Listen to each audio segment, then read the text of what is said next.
Hello XP students, it's Steve here. For today's video we're going to go through an introduction to the XVA textbook, and specifically the chapters 1 to 3, which are background material for what you're going to be learning in the XV textbook.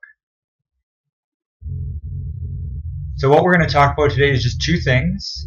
The first thing, which I think really sets the stage for understanding why you're going to learn a lot about counterparty risk in this exam.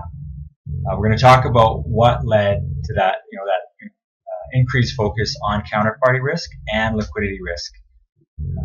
The second thing we're going to talk about is just general derivatives risk, just so you have that background going into a lot of detailed studying in this XVA textbook. So the first thing we're going to talk about is just the story behind counterparty risk and why it became such a big thing. So counterparty risk, simple definition, the risk that your counterparty in a derivatives contract defaults on their obligations. So that's the general definition. Now if you go back, this part of the story behind counterparty risk, if you go back to my day, which was maybe about 15 years ago, even 10 years ago almost, how people manage counterparty risk was quite different than it is today. It used to be managed by simply, if you were going to do derivatives, you generally did them with highly rated institutions. It wasn't considered necessarily a huge risk, and as long as you were dealing with institutions that had a very low probability, apparently, of having problems, you were fine. And other than that, it wasn't given that much time or thought. It was, really, for the most part, a fairly minor part of the investment track for the SOA.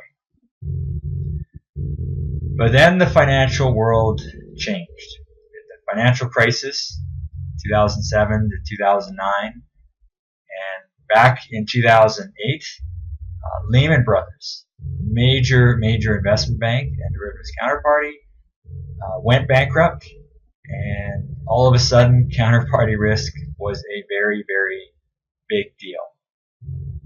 Now that was just one domino and many dominoes to fall. The other really big one was AIG. American International Group was actually taken over by the US government because it was receiving significant collateral calls on its derivatives positions. And here's just a chart of the AIG market cap. AIG was an incredible company with in markets around the world, very, very successful, very, very well run, except for maybe one little piece.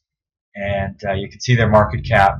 It was going up to over 200 billion and dropped quite dramatically in the financial crisis. So you had these two major things. I mean, there's lots of things going on with the global financial crisis at the time, but you had a major investment bank, massive derivatives counterparty, Lehman Brothers, go bankrupt. Untold numbers of derivatives contracts, untold amounts at play. And then you had this extremely successful, huge insurance company, AIG, and it suffered a massive liquidity crisis due to its derivatives. And it was only a relatively small part of their business, but they received billions of dollars of collateral calls. And just getting into that just a little bit more, I understand Goldman Sachs was starting right at that, September 2008, was demanding huge collateral calls on AIG because of the derivatives that were at play between Goldman Sachs and AIG. So Goldman Sachs was saying, well, under our contracts, you need to post collateral and you need to give us cash or liquid securities. And it was huge amounts, 10, 20 billion, amongst other collateral calls that AIG was receiving.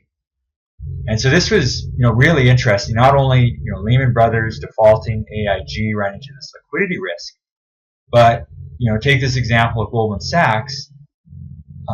They had this huge derivatives counterparty exposure that was emerging during the financial crisis because of the derivatives they had with how they were structured with AIG. But at the same time, the default risk on their counterparty, which was AIG, was increasing. So you had the exposure component jumping up, 10, $20 billion, and all of a sudden, AIG is at the brink of bankruptcy. So this is actually an example of wrong way risk that you're going to learn about in the XVA textbook. This is just a classic version, and this is also why you'll hear a lot about wrong way risk, because that jumped up dramatically in the financial crisis. So sometimes those two situations can offset. Your exposure is bouncing up and down a little bit, and the default risk is bouncing up and down a little bit. But this was a situation where they both became huge at the same time. So really, it was that 2007 to 2009 financial crisis that led to this huge increase of focus on counterparty risk and liquidity risk, and not only by individual companies, but regulators also were really clamping down on this. And I know being in the investment operations at a major insurance company, you could see all the things that were happening, trying to deal with counterparty risk, quantify counterparty risk, manage counterparty risk, report it to the regulators, how regulators viewed counterparty risk, how the company senior management wanted to deal with it. So this was a huge focus, and that's why it's become a big part of the SDM exam, both counterparty risk and liquidity risk. So that's just setting the stage. So when you're going through this textbook and you're going through all this material in topic 2 in the syllabus, you just, this is why you're learning a lot about this. And that's what's behind all this material. So the last thing I'm going to cover in this introductory video, and covering chapters 1 to 3 of the XVA textbook, is just key derivatives risk. This is background. A lot of this you've already learned, but just keep this in mind as you're going through the material. And there's a great quote in the XVA textbook, really good quote, and it says, "Financial risk is generally not reduced per se, but it is instead converted into different forms." And it's really interesting comment. For example, when we talk about counterparty risk, generally you were, in the past you were taught that, hey, if you've got counterparty risk, you can pretty much eliminate it if you have a collateral component. That if you there's some positive value to your derivatives contracts to you, that you can collect this collateral, and that's protected if your counterparty defaults. But what happens when you introduce things like collateral? It actually introduces a whole new slate of risks. For example, that collateral is subject to market volatility.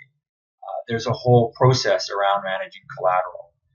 There's legal risks. Are you entitled to that collateral? Can you reuse that collateral in other derivatives transactions? There's even liquidity risk from another perspective, where you owe collateral, and you owe collateral at a very problematic time, and you've got to come up with cash or liquid securities, which was the issue that AIG had. So understanding derivatives risk and understanding how they relate and how they transform is really useful to understand and use for the SDM exam. So here's your several key derivatives risk. Market risk, I think most people should know this by now, but arises from movement in market variables. So risk to up and down stock markets, interest rates, so on and so forth. Credit risk, another basic risk. Your debtor or your counterparty is unable to pay. Operational and legal risk, lots of expertise required for derivatives. And this is something, if you are an end user of derivatives, like maybe you're a copper miner and you're hedging your production, or you're a manufacturer of something that uses a commodity in that production and you're trying to hedge your cost of that commodity, there's a lot of expertise required, and that's a classic, exam question or possible exam question where you're an end user of some sort and you've got to identify the risks using derivatives, certain types of derivatives. And then you've got integration of risks. So this is where, this is similar to this idea of risk transformation where you hedge collateral risk, but then you take on other risks. Counterparty risk, which we've talked about, and then management of risk. So you've got value at risk, which you likely learned about in past exams. There's another great quote from the textbook: markets have a love-hate relationship with financial models. So there's a certain amount in this XVA textbook that talks about some of the issues with modeling counterparty risk. And then also, and it's kind of a subset of modeling, which is the use of correlations and not putting too much value into certain historical correlations because they do change over time. So that concludes this introductory video on the XVA textbook. Covers some of the background material that you're going to need. And, there's a lot of technical information in this textbook. I think a good chunk of the most technical information you don't really need to know in enormous detail for the exam, but you do need to understand it. And the videos that we're going to go through for the XVA textbook are going to help you figure out what you really need to know for the exam, what you need to understand, and what is likely not something that applies in detail given how the course syllabus and the course objectives are set up. So thanks for listening, and we'll see you soon.